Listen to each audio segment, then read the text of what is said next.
Welcome to 10-Minute Law Stories, the podcast where real court cases are explained clearly without legal jargon.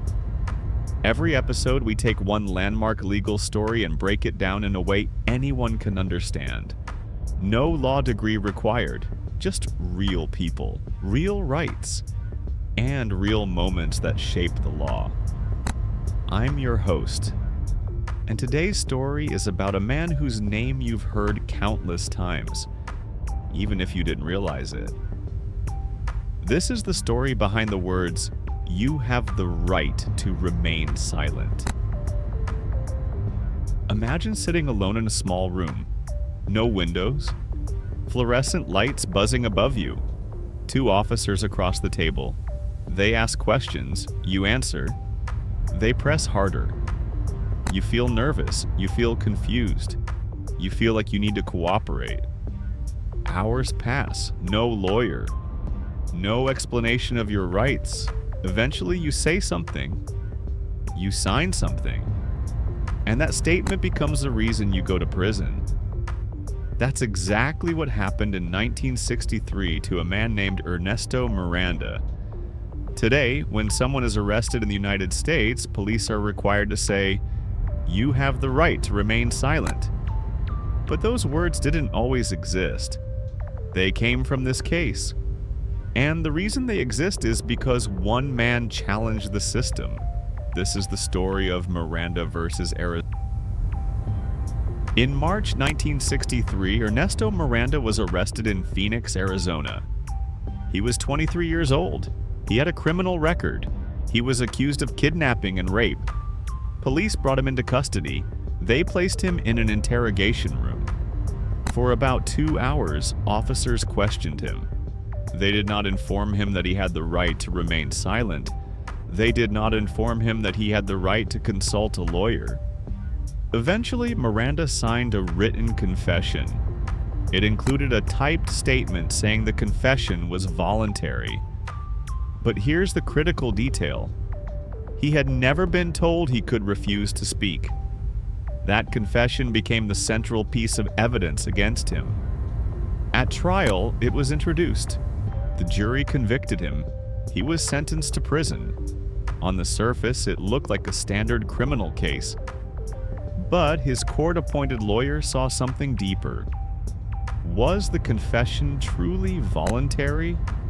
If Miranda didn't even know he had a constitutional right to stay silent? The case made its way up through the courts. Eventually, it reached the United States Supreme Court. The justices had to interpret the Fifth Amendment. The Fifth Amendment says, "No person shall be compelled in any criminal case to be a witness against himself." But what does compelled mean? Does it only mean physical force? Or can psychological pressure count? By the 1960s, interrogation methods had evolved. Police manuals described techniques for isolating suspects, creating anxiety, building pressure, establishing authority. The court examined how custodial interrogations actually worked. They recognized something fundamental. When you're in police custody, cut off from the outside world, facing authority figures in a confined space, the environment itself is inherently coercive. Even without physical violence, even without threats, the pressure to speak can feel overwhelming. The court asked, how can someone truly exercise the right to remain silent if they don't even know that right exists? And in a narrow 5-4 decision, the court answered.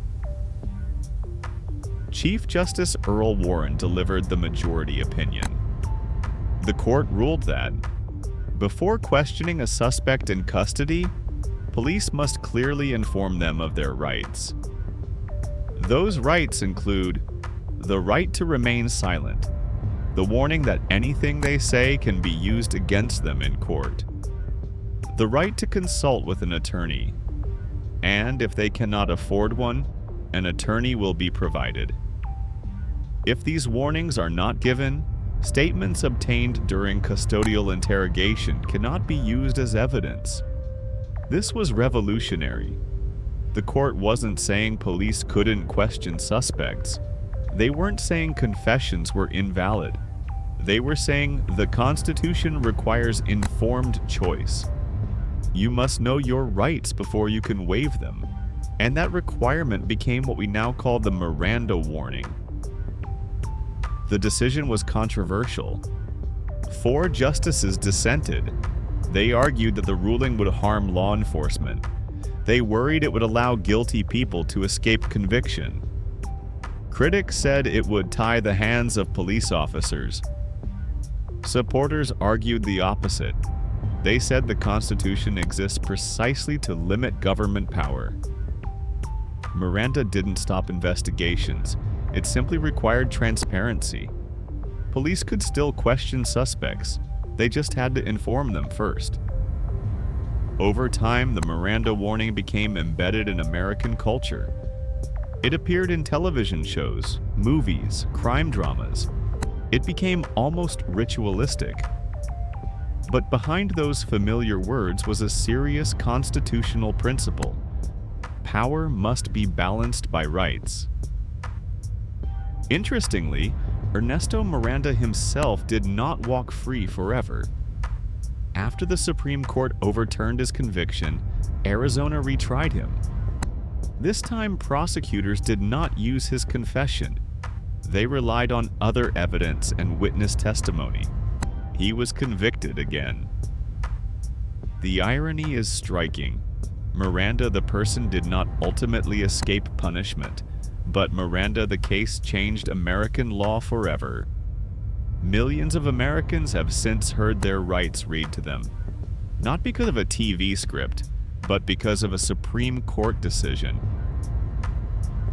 Miranda versus Arizona matters because it recognizes something simple but powerful. Rights only work if people know they have them. If you don't know, you can remain silent. You might speak. If you don't know, you can ask for a lawyer. Actually, you might try to defend yourself. The Miranda decision didn't create new rights. It enforced existing ones. It made the Fifth Amendment practical.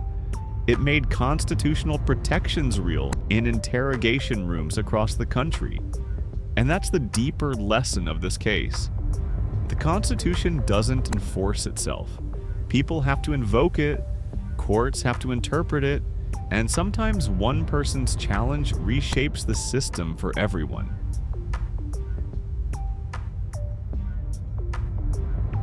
Before we end, take a moment to think about this. Most of us will never argue a case before the Supreme Court. Most of us will never write constitutional briefs, but many of us will interact with police. Many of us will be questioned. Many of us will feel pressure to explain ourselves. And in those moments, the Constitution isn't some abstract document. It becomes personal. Miranda versus Arizona reminds us that rights don't protect themselves. People protect them, sometimes without even realizing it. One person's arrest, one confession, one legal challenge, and suddenly millions of people gain clearer protections. That's how the law evolves. Not through perfection, but through stories, through mistakes, through courage, and through courts willing to say power must have limits. If today's story helped you understand your rights a little better, consider following 10-minute law stories. New episodes drop regularly, each one exploring a real case that changed the law. Because understanding your rights shouldn't require law school. It should start with a story. This has been 10-minute law stories. Real cases, real rights. Explained clearly. Educational content only, not legal advice.